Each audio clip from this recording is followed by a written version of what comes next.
շատ հանգամանալից եւ մանրամասն կերպով պաշտպանները առավել քան անհրաժեշտ էր ներկայացրեցին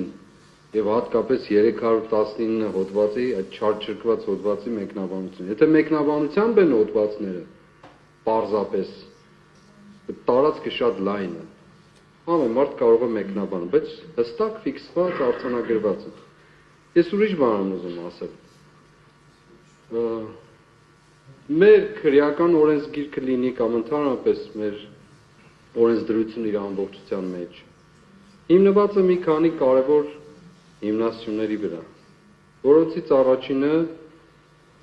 Սուրբ Գիրքն է, որին հղում չեն տալիս պարզը, հռոմեական օրենքն է, փորձառությամբ, որոշ իմաստով Մխիթար Գոշի դատաստանագիրքն է, որոշ իմաստով Սմբատ Բունդեսթագն եւ այսպես շարունակ։ Սուրբ Գիրքը խոսում է մեղքի մասին, խոսում է, որ մեղքը միջավայրային է կամ մեր վարդապետությունը,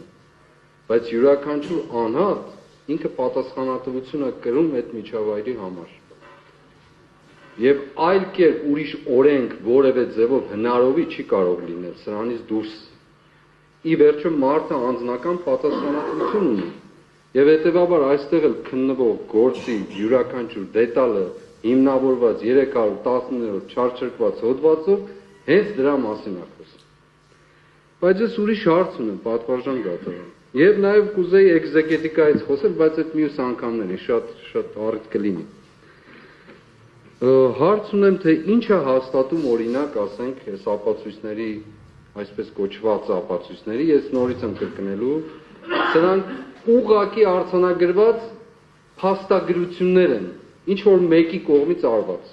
Դրանք ապացույցներ չեն, ամենայն պատասխանատվությամբ ասում եմ։ Ապացույցը չի կարող կիսատ լինել, չի կարող հատված լինել, ընդհատված եւ ասվի, որ չգիտենք ինչ են խոսել։ Դա ապացույց չի կարող լինել։ Բացարձակ։ Իսկ այս գործը իր ամբողջության մեջ հենց դրա մասին է։ Այսպես կոչված ապացույցներ, օրինակ ինչ է հաստատում հունվար 2-ի խոսակցությունը, որի մասին նշեցին մեղադրող կողմը անցյալ թե նախանցյալ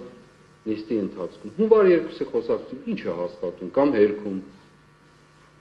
Չեն պատասխանի, որովհետև գիտեն, որ ոչ բան չի հաստատում։ Բացարձակ, բայց դրա մասին խոսելը գլխավոր դատախազը։ Օրինակ, ինչ է հաստատում իմ տնից գտնված, օրինակ, ասենք, ինչ է, խուզարկության ժամանակ գտնված այդ իրերը, օրինակ, ասենք, այն փոքրիկ գամերը, կամ երբ որ լեղապատառ ասում էին ուր է թաքստոցը, այդ թաքստոցները եւ այլն։ Տնից գտնված փաստաթղթերը, այն տխրահարճակ փաստաթուղթը ահաբեկչության մասին, օրինակ ինչ է, որի մասին քննչական կոմիտեի ղեկավարը շատ հպարտ հայտարարում էր, մինչև հիմա լուռ, ծպտուն չկա, չի էլ անելու ծպտուն,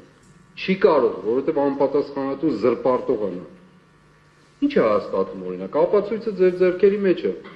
կարող եք վկայակոչել դրանք գտնված, ինչ է հաստատում։ Երկրորդ,